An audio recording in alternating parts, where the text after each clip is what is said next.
Hola, soy Lidia y te doy la bienvenida a Catar desde cero.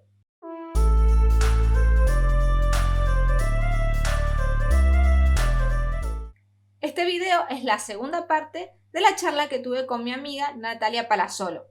En la primera parte, que te dejo por acá el link y también abajo en la cajita de la descripción, hablamos sobre la historia de la bodega Giol.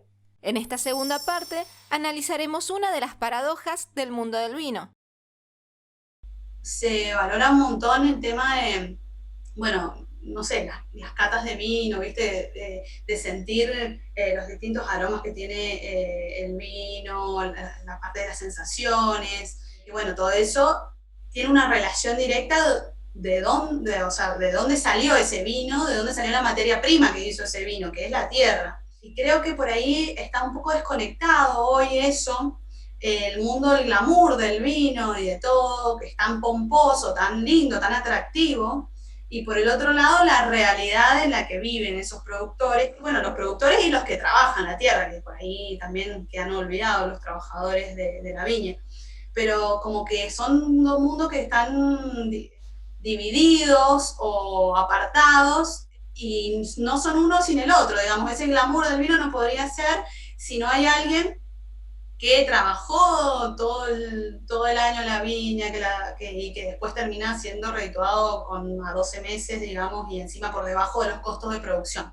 Por eso también yo reivindico en ese sentido la intervención del Estado para regular y proteger a esos pequeños y medianos productores. Sin ello, creo que no sería posible obtener el producto final, que es el vino, y tener todo ese mundo que te digo, por ahí, no sé si es la palabra glamour, pero sí que se ha hecho todo una economía atrás del vino, no solamente por el producto en sí, sino por el turismo, la gastronomía, entre otras cosas. Entonces, Sí, me nunca vamos a parecía decir siento olor a te pagaron tanto el quintal, ¿no? No lo vamos a decir y exacto, esa realidad exacto. está, porque además no es solo el trabajo en sí que uno se imagina, bueno, es una persona trabajando, no es un autómata el que está detrás de eso, hay saberes. O sea, me gusta también que yo te pregunté qué es un contratista, pero porque hay haber gente que no sabe lo que es un contratista. El papá de mi mamá, mi abuelo materno, era contratista. Entonces, esos saberes que uno dice, bueno, mi abuelo se murió, ya está, se terminó eso, todo lo que él supo, chau. Y pasa que no, porque sí pasa de generación en generación, porque mi mamá, siendo hija de contratista, estaba en la viña, le tocaba trabajar de niña, y a mí, como estudié enología y viticultura, habían cosas que, viviendo en Godoy Cruz, que es un barrio más de ciudad, no tenía ni idea. O sea, por más que en ciencias agrarias tenemos el campo, tenemos los viñedos, habían cosas que en teoría yo las veía y decía, bueno, ¿y esto qué es? Y era sentarme con mi mamá, leerle, decir, mamá, ¿de qué me están hablando? Y mi mamá se pone a explicarme todo. O sea que los saberes del abuelo pasaron a mi mamá y pasaron a mí de alguna forma. En mí resuena un montón lo que es el trabajo que hay ahí, en realidad, de una persona que no es dueño de la tierra y que nunca lo fue, porque mi abuelo nunca fue dueño de tierra. Son saberes que sí existen, que llegan a la botella, porque si tenés una buena uva vas a tener un buen vino. Como vos decís, que en esto del glamour es algo que nunca se va a saber, porque se pierde, porque lo queda en la historia bonita de un inmigrante que seguramente va a ser italiano o francés porque tiene más glamour, y nunca vamos a saber cuando justo era boliviano el que trabajó la tierra. También eso. Exacto, sí, o un criollo también que se dedicaron toda la vida a eso, como vos decís, y vivía la familia en la viña, trabajaban los hijos en la viña, toda esa parte es como que no entra en el relato que se dan por ahí cuando uno recorre una bodega y te cuentan la historia de la bodega, del sacrificio de los dueños. Bueno, alguien está tocando la puerta. Sí, anda, no hay problema. Aprovecho esta interrupción para hacer un pequeño paréntesis y profundizar un poco en esta dinámica que existe entre el relato marketinero que te pueden dar tanto grandes bodegas de Mendoza, así como esos hermosos chateaux en Francia, y la realidad que viven los trabajadores de estos viñedos. Para ello hago uso de distintas fuentes que cito en la descripción del video. Comienzo leyéndote un pequeño extracto del trabajo de investigación de la doctora Elma Montaña. Frente al hecho indiscutido que la inmigración constituye un factor esencial en la construcción de la identidad mendocina, las fracturas comienzan a aparecer cuando se buscan precisiones sobre qué inmigrantes y en qué épocas. Mientras que los viejos migrantes europeos aportaron tradición agrícola, mano de obra especializada, saberes técnicos e incluso lo que hoy se identifica como la biotecnología de aquel desarrollo, las cepas europeas seleccionadas, los aportes de los inmigrantes más recientes y menos reputados se desdibujan. Es el caso de los más recientes migrantes bolivianos, quienes, a pesar de contribuir a resolver demandas temporales de mano de obra, y en este sentido, constituirse en el factor necesario para viabilizar una parte central del proceso productivo, son significados en forma diferente en su encuentro con otros grupos. Surge entonces del trabajo de campo que mientras los migrantes europeos son enaltecidos como trabajadores visionarios, aventureros y conquistadores, estos otros migrantes, igualmente valorados como trabajadores, son más bien presentados como piezas funcionales al mantenimiento del mercado de trabajo agrícola, en el sentido de permitir favorecer adecuados niveles de rentabilidad a los productores vitivinícolas que son dueños de la tierra. Algunos migrantes bolivianos, venidos a trabajar como jornaleros en los oasis mendocinos, que luego de varios años de trabajo en condiciones de extrema vulnerabilidad y precariedad y ya definitivamente radicados en Mendoza, lograron acceder a la tierra y convertirse en exitosos chacareros, ponen en valor en ellos mismos que de algún modo estarían reproduciendo la gesta de los inmigrantes europeos. Sin embargo, a diferencia de aquellos, ellos como bolivianos no resultan valorados dentro de la misma categoría en el medio local. Se les reconoce trabajo duro, pero no gloria, no hay mito.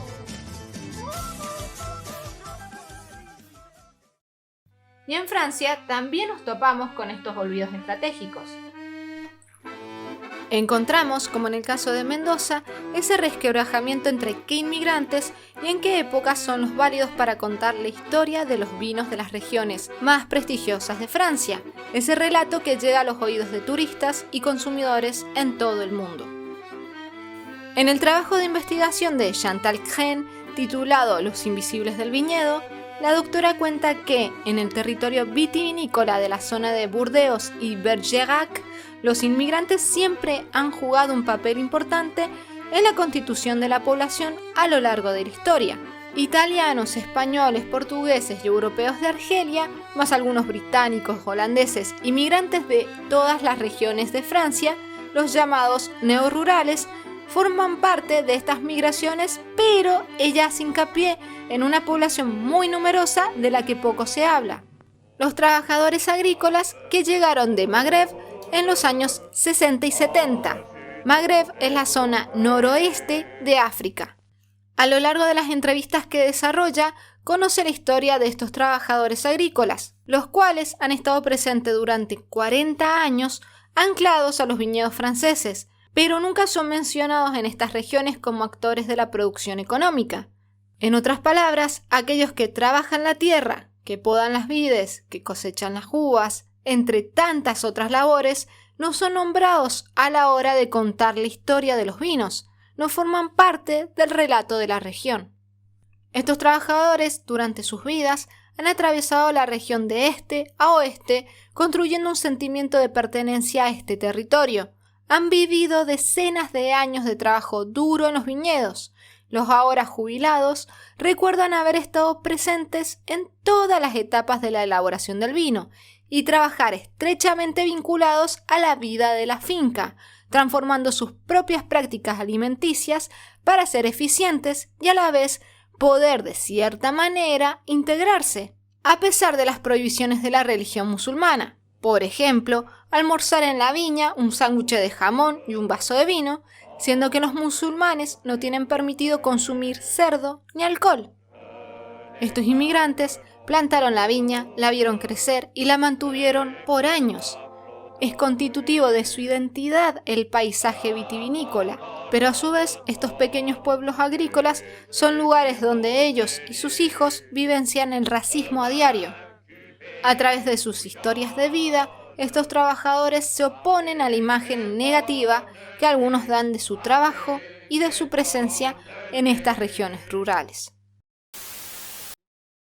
Bordeaux s'est toujours construit avec l'arrivée d'étrangers, comme des Anglais à un moment, des Néerlandais, des Japonais.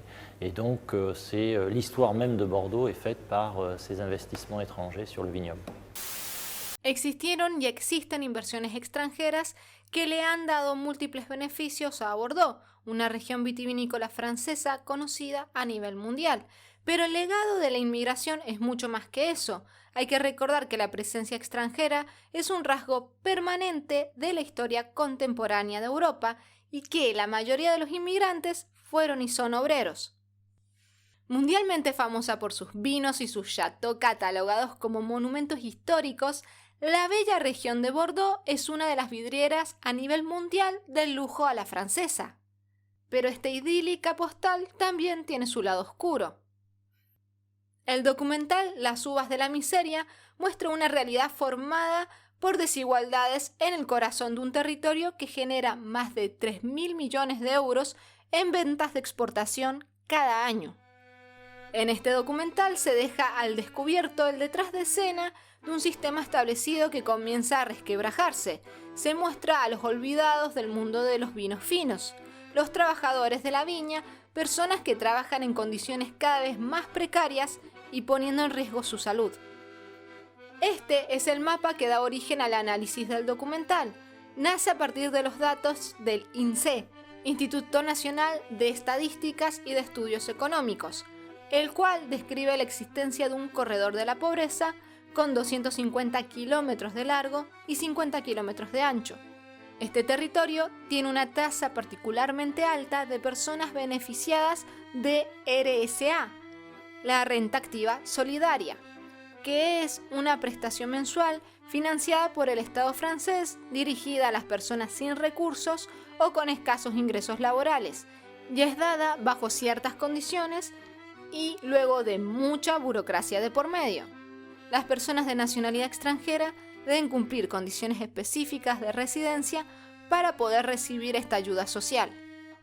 Este mapa de pobreza coincide con el de la ruta enoturística de Bordeaux, porque en el medio se encuentran las propiedades y viñedos de las 10 mayores fortunas de Francia.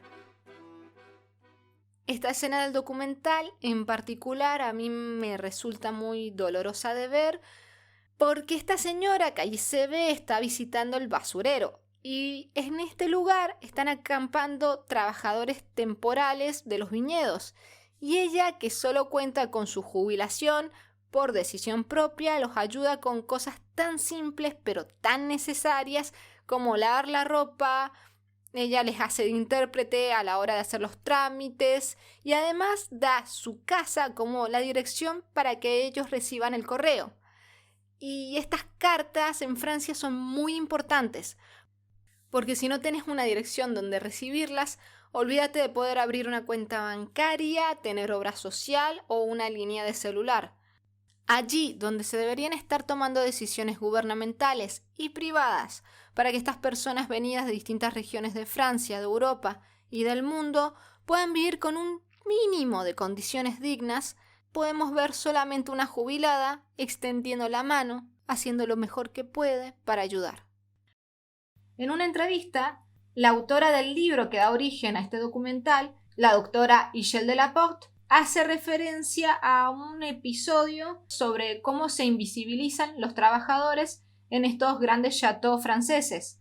Cuenta que en un château de Saint-Émilion, uno que es muy importante, que tiene el récord de haber vendido la botella más cara del mundo, el gerente del château le pide al tractorista que esconda su auto, porque en un lugar en donde se estacionan Ferraris, Porsche, Maseratis, Maserati, todo el mundo quiere un puto Maserati. Su auto estaba de más, así que este trabajador tuvo que esconder su auto entre los viñedos. Y este hombre le cuenta esta historia a Michelle con mucha tristeza, le dice que sintió vergüenza, que se sintió muy pequeño ante la petición del gerente. Y en esta entrevista Michelle llega a ciertas conclusiones que quiero dejar como cierre de este paréntesis. En los grandes châteaux se preferiría que estos trabajadores fuesen invisibles. Los que alaban las cualidades de sus grandes vinos nunca hablan de los que trabajan duro para mantener las viñas durante todo el año. Los pobres son, por lo tanto, un problema, pero al mismo tiempo son necesarios. Esta es la paradoja. Yo vengo a mostrar por ahí el lado oscuro de toda de eso que hoy se vive y que acá en Mendoza se está explotando un montón, el tema de los caminos del vino, lo cual es beneficioso para la economía de la provincia y no al contrario, no lo veo como algo malo, pero sí que se plantee, digamos, una mejora para todos los actores económicos que participan de esa cadena económica que es la vitivinicultura. De lo contrario, digamos, estamos condenando a la extinción, como te decía, 60 años es el promedio de edad que tienen los productores acá, a que en algún momento vaya a ser una concentración y no existan más pequeños productores, ¿no? Con los daños demográficos que esto conllevaría, porque esa gente migraría a la ciudad para buscar otra subsistencia, no sé, y no sé cómo la provincia aguantaría toda esa cantidad de población excedente y las tierras productivas que se pierden. Entonces es como un problema que va más allá y que por ahí, bueno, como turistas o cuando uno va a catar una copa de vino, no lo ves. Es como el trasfondo de lo que existe detrás de una botella de vino y de visitar una bodega hermosa al pie del Valle de Uco, con una arquitectura faraónica. Bueno, detrás de eso está todo esto que te estaba contando. Claro, y es una industria que había iniciado desde la gente que simplemente trabajó la tierra, y ahora hay empresarios, pero siempre había iniciado con gente que tuvo el coraje de meterse con una profesión que es tan difícil como la vitivinicultura, porque depende de la naturaleza, y no hay nada más caprichoso que la naturaleza allá en Mendoza, que es temblores, piedra, helada, lluvia excesiva cuando quiere.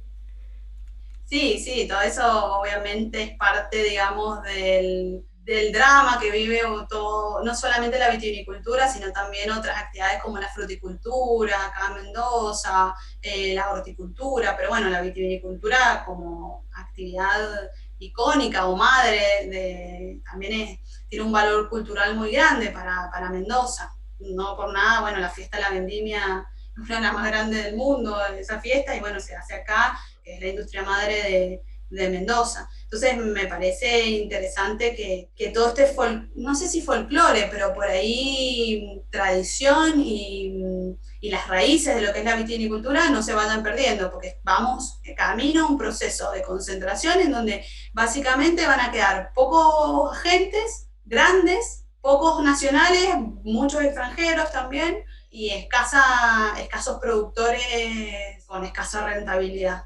Y camino a la extinción de mucho. Entonces es como que va a quedar completamente desvirtuado de lo que era la vitivinicultura en Mendoza. Siempre hubo concentración en la industria vitivinícola, pero nunca tanto como ahora. Y supongo que todo el mundo, porque esto pasa no solo en la vitivinicultura, sino en la mayor cantidad de actividades económicas. Qué época paradójica en ese sentido, resaltándolo por un lado, pero después ninguneándolo por el otro. Pensamiento positivo. Logremos todo con pensamiento positivo. Tal vez, digo, va a ser la mala onda del programa, pero no, era como... Invitamos a Natalia para una dosis de realidad. Claro, mostrar la otra cara por ahí de toda esta parte tan linda que te muestran cuando uno va a hacer las catas y todo. Que bueno, como te digo, es muy interesante el mundo del vino. Por eso creo que habría que rescatar todo esto que se puede llegar a perder con la desaparición de esta gente. Sí, y sí, son los primeros actores y encima es como vos decís, es lo que te van a contar de las características del vino responden a las características de la uva. Y las características de la uva se valen no solo del lugar, sino del saber hacer de la persona que se está encargando de ello. Y si no hay personas que se encarguen, o si son mal pagas... Creo que la única manera de revertirlo es con la intervención del Estado, y por eso contar la historia de la bodega Giol como manera de intervención del Estado. el Estado podría no intervenir cuando hay un mercado de competencia perfecta, que es que no hay nadie que pueda hacerse del poder de fijar los precios. Pero no es el caso del mercado vitivinícola y de otros tantos mercados. Entonces, en ese sentido, como es un mercado de competencia imperfecta, es necesaria la intervención del Estado. Y ha quedado demostrado con la aparición de esta bodega municipal en el lugar donde mayor cantidad de productores hay en toda la Argentina. Esta experiencia de la bodega municipal, que se llama Raíces de Junín, la verdad que está funcionando muy bien. De hecho, yo les hice una entrevista hace un tiempo atrás. Es una bodega que, a pesar de lo que por ahí se dice mucho, que el Estado es ineficiente, está siendo rentable, genera ganancias, no insume presupuesto del municipio, y la rentabilidad que tiene o las ganancias que tiene lo ocupa para pagarle un poco más al productor de uva. O sea, no, digamos, no lo ocupa para engrosar las ganancias porque es del Estado, no le interesa, sino que le paga un poco más al productor. Y se lo paga contado, no en cuotas. Y pueden llevar uva no solo los productores del este de Mendoza, sino cualquiera productor que lo requiera. ¿Por qué? Porque la bodega, a su vez, tiene una capacidad de 6 millones de litros, que es poco para la cantidad de productores que le estaban llevando, entonces está alquilando bodegas, alquila 7 además. Entonces ha generado una reactivación en toda la zona este. Bodegas que por ahí estaban ahí medio al borde de la extinción también, han podido firmar convenios con el municipio, y en la última vendimia, ahora la del 2021, alquilaron 7 bodegas para funcionar. Y además están exportando, han exportado mosto a Sudáfrica, pagándole en dólares, y le pagaron en dólares a los productores, o sea, al cambio, digamos. Entonces, es una experiencia que te diría que está funcionando bastante bien. Por eso yo decía de volver a mirar el Estado, no es completamente ineficiente su actuación, puede funcionar bien, y puede funcionar también teniendo en cuenta otros objetivos, que no sea solo la rentabilidad, sino también objetivos sociales, que van de la mano con lo económico, porque a mí me va bien como bodega, genero rentabilidad y te puedo pagar a vos un mejor precio.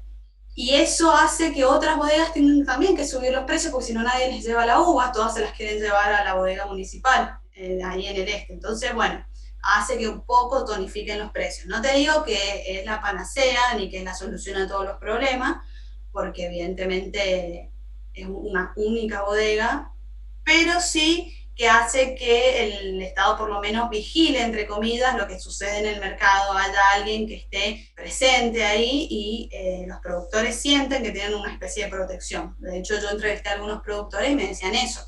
Nosotros podemos sentarnos a hablar con la bodega municipal, nos escuchan, nos dan créditos, cosas que no nos pasan en otras bodegas, entonces se sienten como más, que hay alguien que los respalda. Entonces me parece que es una luz de esperanza por ahí para algunos productores. Como te vuelvo a decir, no me parece que sea la solución a todos los problemas, porque no creo que el Estado tenga que intervenir en todo, ni que el Estado sea el que tiene que producir, porque esa no es la función, pero sí que sirva para regular, para que las otras bodegas tengan que pagar en menos plazo, ofrecer mejor precio, por decirte. O, por ejemplo, en el caso de que haya poca producción, no importa en vino, que sea el Estado que regule, que diga, bueno, no, paguen mejor precio en ese caso. De verdad que está funcionando bien. Por lo menos, no solo me lo decían los que la manejan, la bodega, sino los mismos productores. Te decían, no, hasta yo le llevo ahí todos los años de que empezó a funcionar, ni la dudo, porque me pagan, me dan hasta el adelanto de cosecha de acarreo sin intereses. ¿Tienen alguna marca de vino así nueva, alguna etiqueta o algo, o es solo producción?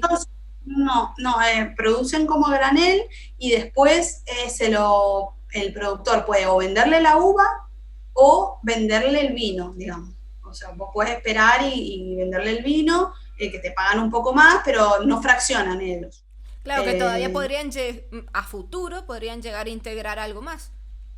Claro, sí, yo creo que es algo que ha comenzado ahora recientemente, entonces como que tiene mucho futuro. Pero hay otros que las compran el vino, o sea que los productores que llevan el vino después se llevan su vino hecho y lo fraccionan por su parte, que tienen alguna otra bodega o lo fraccionan en algún otro lado con sus marcas propias. Entonces como que les da un poco más de valor agregado al productor, ya no vende la uva, tiene vino y lo tiene fraccionado, lo puede guardar. no es, la uva es perecedera, o sea, tenés que venderla y ya, cuando la vendimia, el vino no, entonces pueden jugar un poco con eso y tener un poco más de valor agregado. Entonces son herramientas que se le ofrece al productor, que sirven y que les genera mayor rentabilidad. Pero bueno, esta es como una parte buena, digamos, de que haya surgido esta bodega municipal. Los mismos productores la reclamaban. Esto surge del municipio y de la mano del productor. El municipio de Junín tiene el 93% de su territorio está cultivado con vides. O sea, imagínate la importancia que tiene la vitivinicultura para ese departamento. Los productores se van, se muere el departamento. O sea, si no hay producción, no funciona la carnicería de la esquina, no funciona la estación de servicio. O sea, es como que la vitivinicultura tracciona toda la economía. Entonces, el municipio vio esa necesidad y, bueno, lo materializó. Hay muchas iniciativas así estatales ahí, sobre todo a nivel municipal. Tienen una estación de servicio municipal, tienen una recicladora de plástico y hacen con eso los postes plásticos para las viñas, generan una cuestión ecológica porque reciclan todo el plástico y hacen una función social porque hacen esos palos para las viñas, tienen un uso y encima se los dan más barato. Entonces, como que hay muchas iniciativas municipales para tratar de sostener al pequeño y mediano productor, que se mantenga, digamos, en la ruralidad, porque, bueno, ese va a ser un problema a futuro, yo creo, y ya lo estamos viviendo, ese éxodo del campo a la ciudad y la desaparición de muchas actividades y zonas productivas. Entonces, bueno, yo lo celebro, o sea, me parecen muy buenas las iniciativas a esas municipales. Que ya no es el Estado provincial, el Estado nacional, es la unidad más cercana al productor, es el que está viviendo la realidad, es al que se le van a quejar, digamos, y bueno, lo hace. Muchas gracias por haberte quedado hasta el final de este video y muchas gracias, Nati, por haber participado, por haberte dado un tiempo para hacer esta charla. ¿Y qué más me queda que las frases hechas de YouTube? Si te gustó este video, dale like, puedes seguir este canal y además, si quieres aprender más sobre lo que es la cata de vino, te invito a mi página web www.catardesdecero.com. Muchas gracias.